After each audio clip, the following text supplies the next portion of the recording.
O BNG leva meses reclamando que o salario mínimo interprofesional non tribute no IRPF e agora mesmo de conseguilo grazas a un acordo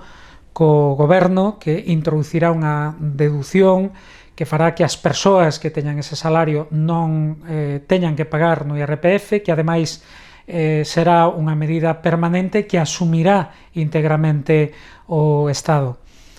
A maiores, as persoas que cobren un pouquiño máis, até 18.276 euros, tamén terán unha axuda decrecente para evitar o posible efecto negativo do salto que se puidese producir na declaración do IRPF. Por tanto, estamos falando dunha medida que vai beneficiar o conxunto dos traballadores e traballadoras que menos cobran, que cobren o salario mínimo. Con isto demostramos que estar en Madrid con voz propia mellora a vida da xente, que é positivo para todos os galegos e galegas, e seguiremos a facelo porque co BNG Galiza gaña.